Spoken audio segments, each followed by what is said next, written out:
എടവനക്കാട് കടലാക്രമണത്തിൽ വീടുകൾ തകർന്നിട്ടും സർക്കാർ നടപടി സ്വീകരിക്കുന്നില്ലെന്ന് ആരോപിച്ച് ബിജെപി പ്രവർത്തകർ റോഡിൽ ശയന പ്രദക്ഷിണം നടത്തുന്നു. കടലാക്രമണം രൂക്ഷമായതോടെ പ്രദേശത്ത് നിരവധി വീടുകൾക്ക് കേടുപാടുകളും സംഭവിച്ചിട്ടുണ്ട്.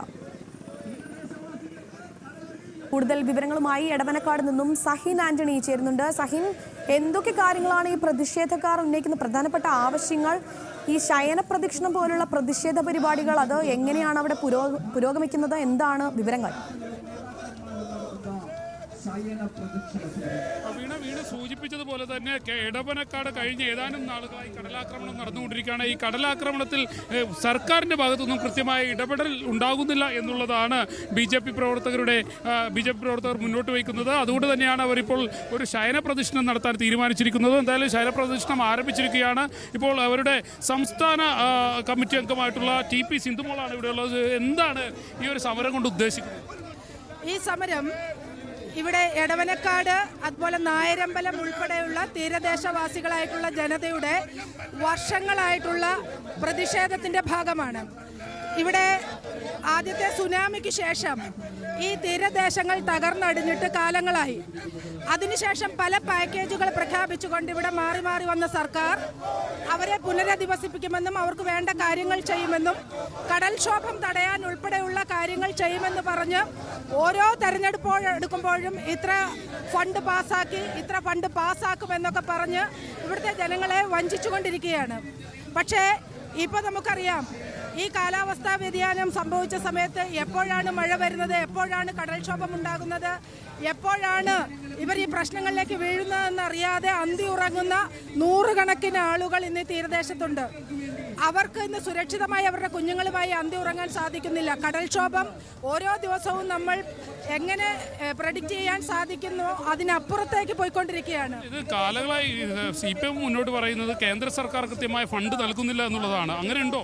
ഇല്ല, കൃത്യമായിട്ട് കേന്ദ്ര സർക്കാർ തീരദേശത്തെ സംരക്ഷിക്കുന്നതിന് വേണ്ടിയിട്ടുള്ള മത്സ്യസമ്പദ യോജന ഉൾപ്പെടെയുള്ള ഒരുപാട് പദ്ധതികൾ നടപ്പിലാക്കിയിട്ടുണ്ട്. ഇവിടെ ഈ സംസ്ഥാന ഗവൺമെൻറ്റുകൾ ഏറ്റെടുത്തു നടത്തുമെന്ന് പറഞ്ഞ തീരദേശവാസികൾക്ക് വേണ്ടിയുള്ള ഏത് പാക്കേജാണ് കൃത്യമായിട്ട് ചെയ്തിട്ടുള്ളത്? കേന്ദ്രം കൃത്യമായിട്ട് സഹായിക്കുന്നുണ്ട്. ഇവിടെ മത്സ്യസമ്പദ യോജന ആ മേഖലയിൽ ജീവിക്കുന്ന ജനങ്ങളുടെ ജീവനും ജീവിതവും നിലനിർത്തുന്നതിന് ഒരുപാട് കാര്യങ്ങൾ ചെയ്തു. ഏതാണ്ട് 6,77,000 ആളുകൾ കടലിൽ പോകാൻ പറ്റാത്ത സാഹചര്യത്തിൽ ആ കുടുംബങ്ങളെ സംരക്ഷിക്കുന്നു ഈ കേന്ദ്ര സർക്കാർ ഇവിടെ കേരളത്തിൽ. ഇതുപോലെ തന്നെ പല സ്ഥലങ്ങളിലും കേന്ദ്രത്തിന്റെ യഥാർത്ഥ വിഹിതം എത്തുന്നുണ്ട്, പക്ഷേ അത് ലാപ്സായി പോകുന്ന കാഴ്ച അതുതന്നെയാണ് മനസ്സിലാക്കാൻ കഴിയുന്നത്. എന്തായാലും കൃത്യമായ ഒരു ഇടപെടൽ സർക്കാരിന്റെ ഭാഗത്തു നിന്ന് ഉണ്ടാകുന്നില്ല എന്നുള്ളതാണ് പ്രവർത്തകരുടെ ഒരു ആക്ഷേപം. എന്തായാലും ചേട്ടാ, സമരം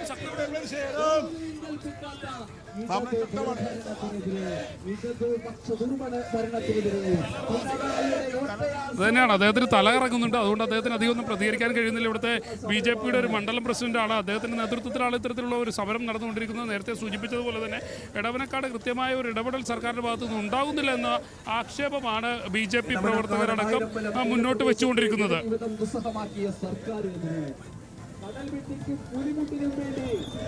എടവനക്കാട് കടലാക്രമണത്തിൽ സർക്കാർ നടപടി സ്വീകരിക്കുന്നില്ലെന്ന് ആരോപിച്ചാണ് വീടുകൾ ഉൾപ്പെടെ തകരുന്ന ഒരു സാഹചര്യം ഉണ്ടായിട്ടും സർക്കാർ നടപടിയെടുക്കുന്നില്ലെന്ന് ആരോപിച്ചാണ് BJP പ്രവർത്തകർ റോഡിൽ ശയന പ്രദക്ഷിണം നടത്തി പ്രതിഷേധിക്കുന്നത്. കടലാക്രമണം രൂക്ഷമായതോടെ പ്രദേശത്തെ നിരവധി വീടുകൾക്കാണ് കേടുപാടുകൾ സംഭവിച്ചത്.